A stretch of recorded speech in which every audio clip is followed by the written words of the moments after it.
選，佢哋嘅陣營興高采烈，話呢個有競爭性嘅選舉令香港人多咗啲嘢，係假嘅。我哋喺條街度少咗10幾萬人。梁家傑係冇用過1分鐘叫人遊行，我係每一次都用呢個機會，我哋以前每一次都會用立法會辯論嘅機會叫人去遊行。梁家傑唔係咁樣做，佢點樣打爛呢個小選舉？各位，你唔使鬧我，我就係會坐監添。呢一個係一個好簡單嘅事實，一個代表泛民主派代表香港民眾嘅參選嘅候選人，係令到群眾運動沒落嘅，佢就係失敗。聽日中共就會講，你先輸民調，後輸小圈子選票，第三就係眾叛親離。各位喺電視機嗰度評頭品足，好似睇港姐選舉嘅市民係受到麻醉啊！呢個有競爭性嘅選舉咩？呢個有競爭性選舉咩？各位，我唔想再鬧落去，我已經同阿梁家傑講好多次，我真係希望佢懸崖勒馬，今日開始呼籲選委裏邊嘅人係投白票同埋抗議票，彰顯我哋呢啲無權無勢嘅人，好唔好？好！各位，你哋唔使憎我嘅，我俾人憎到大嘅，我係講實話嘅人。你唔好聽到一批評梁家傑你就鬧我，講俾你聽，我為呢嘢已經坐幾次監，我唔係想坐監呢個，尤其是個白頭髮個喺度話我，阿哥，阿哥，嗱講得好簡單，如果梁家傑可以搞多一次遊行，係有10幾萬出嚟嘅，我寫咗10次，好簡單。嗱我講埋，我都有份，我而家同人哋講嘢啊。話你去遊行啊，使乜啫？阿梁生做咗啦，有競爭選舉喺度搞震做咩長毛？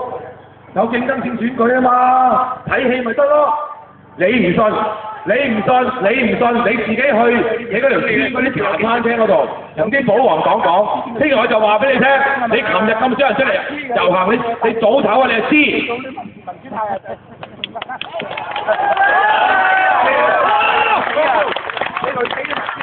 我好快嘅啫，你定啦。108補選嘛，係咯。萬堅嚟0108補選啊嘛。各位朋友，2012啊嘛，人哋大做你咪話2012啊。我哋呢一班咧係好公道，你哋做嘅呢條路都係要行落去嘅。但係今日路嘅，我想問泛民嘅朋友，你要帶我哋行一條咩路？死路！你帶我哋行一條乜嘢路？死路！各位，我幫梁家傑草擬咗一段第2次電視辯論嘅最後嘅結語，如果佢可以咁樣講，我今日都可以接受佢哋嘅説詞。嗰段結語係點講咧？佢哋點講咧？佢話香港人贏咗啦，引入一個有競爭嘅選舉，有電視嘅辯論，往後嘅特首候選人一定要面對呢個電視嘅辯論，要面對市民嘅質詢，要解釋呢個政綱。我話俾大家聽。所有立法會嘅選舉競選論壇都一樣，我95年開始做競選論壇，嗰個電視辯論比你哋激烈9倍，你有冇記得啊？所有立法會議員，除咗梁家傑呢一班，全部都經過我洗禮嘅喺個競選擂台。我好簡單啫，我讀一段嘢，我今日寫緊篇文章，大家可以睇下。請問梁家傑先生，香港贏了什麼？有一段嘢好口婆心嘅，如果佢嗰日係咁樣讀法咧，我今日我話俾大家聽，我會投降。各位市民，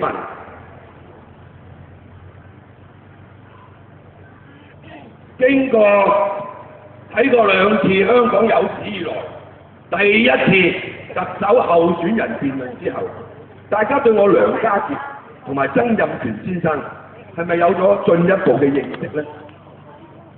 我知道你哋之中會有好多人認為我嘅表現優於曾蔭權先生，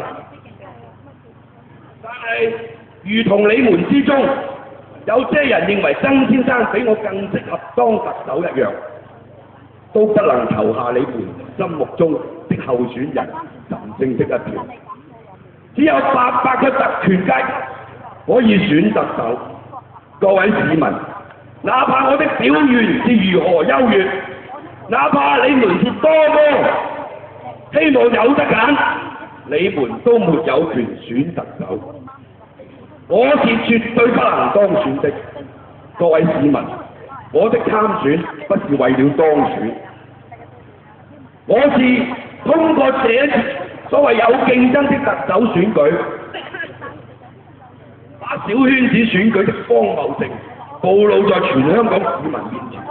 各位市民，一人一票選特首，3月18日，請大家一齊出嚟遊行，將我哋呢個訴求再一次向特區政府、中央政府表達。3月18日下午3點維園見，不見不散。嗱，如果梁家傑喺電視上邊嗰日最後一次辯論，最後嗰個關係咁樣講嘅，我寫個服字。你哋話參選係為咗突顯小圈子選舉，為咗更進一步有民主。各位，我哋而家早退10年啦。講完。好，繼續我哋跟住係。各位，我係阿楊生。